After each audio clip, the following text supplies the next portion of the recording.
वन्दे मातरम् वन्दे मातरम् सुजलां सुफलां मलयज शीतलां सस्यश्यामलां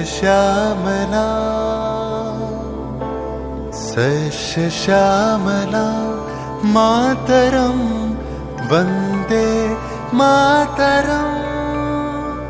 1908 সালের 11ই আগস্ট কিংসফোর্ডে বন্দে মাতরম বলার দোষে যে বালককে বেত মারার হুকুম দিলেন ব্রিটিশ সরকার, তারই পক্ষে দাঁড়িয়ে ক্ষুদিরাম বসু ও প্রফুল্ল চাকি সাহেবের ফিটন গাড়ি লক্ষ্য করে বোমা চালালেন মুজফ্ফরপুরে। সাহেব নিহত হলেন না, তবু নাবালক ক্ষুদিরামকে ফাঁসির হুকুম দেয়া হলো। জননী কুলহ তুলে বক্ষে শান্তনবাস দেহ তুলে চোখে কাঁদিছে তব চরণ তলে 30 কোটি নর নারী।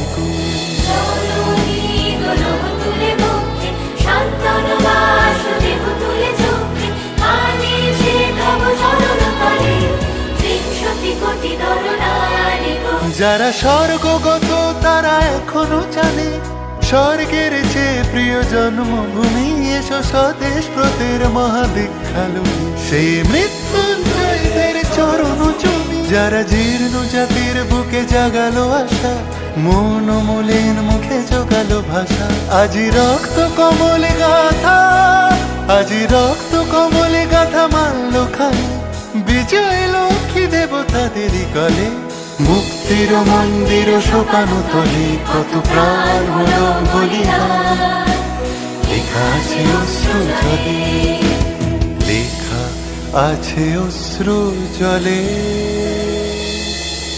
9 সেপ্টেম্বর 1915 ইংরেজদের সঙ্গে সম্মুখ সমরের স্বাধীনতা ছিনিয়ে নিতে অস্ত্র আনার পরিকল্পনা করেন যতীন্দ্রনাথ মুখোপাধ্যায়। বালেশ্বরে সঙ্গীদের নিয়ে জাহাজ থেকে সেই অস্ত্র নামাতে গেলে ইংরেজ বাহিনী তাঁদের ঘিরে ফেলে। বুড়িবালমের তীরে লড়াই বাঁধে বিরাট ইংরেজ বাহিনী বনাম বাঘা যতীন ও তার 4 সতীর্থদের। এককালে শুধু ভোজালি হাতে যিনি বাঘ মেরেছিলেন, সেই বীর সেদিন লুটিয়ে পড়লেন।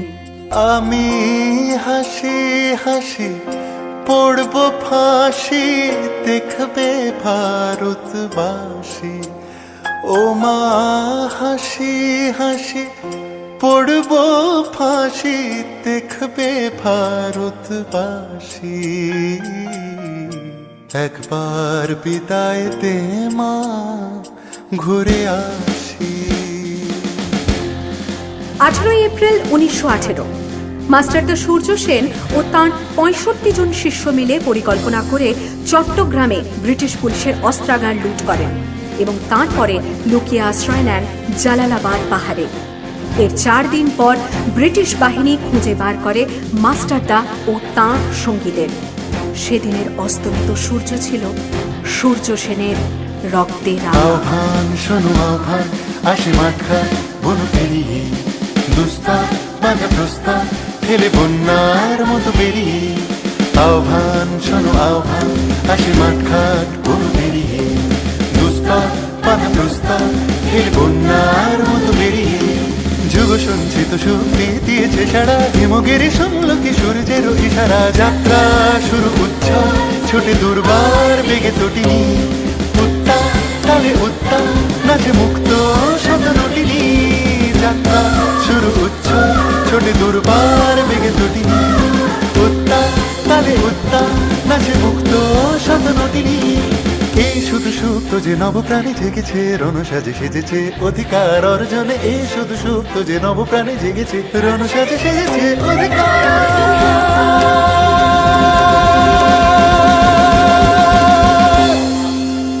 8 ডিসেম্বর 1930 বিনয় বসু, বাদল গুপ্ত, দীনেশ গুপ্ত সাহেবী পোশাকে ট্যাক্সি থেকে এসে নামলেন রাইটার্স বিল্ডিং এর সামনে। সোজা উঠে গেলেন দোতলায়। সামনেই সিমসনের ঘর। দ্বাররক্ষীকে ঠেলে ঢুকে গেলেন ভেতরে।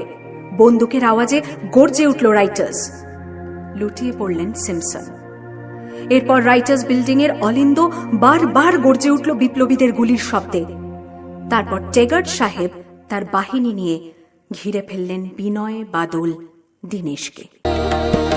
29শে সেপ্টেম্বর 1942 তমলুকের মাটিতে কয়েক হাজার ভারতীয়কে নিয়ে যিনি পুলিশ স্টেশন ঘেরাও করার লক্ষ্যে হেঁটেছিলেন, সেই সত্তরোর্ধ্ব মাতঙ্গিনী হাজরা পুলিশের নির্মম গুলিচালনা ও লাঠিচার্জ সত্ত্বেও তার হাতের পতাকাটি মাটিতে লুটোতে দেননি। আর ঠিক তার পরের বছর 1943-এর 30শে ডিসেম্বর জাপান সরকারের অধীনে থাকা আন্দামান দ্বীপ সেদিন হস্তান্তর করা হলো ইন্ডিয়ান ন্যাশনাল আর্মিকে। পোর্ট ব্লেয়ারের মাঠে তিরঙ্গা পতাকা তুললেন সুভাষচন্দ্র।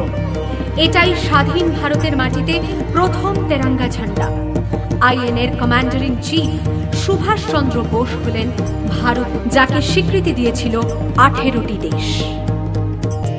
वंदे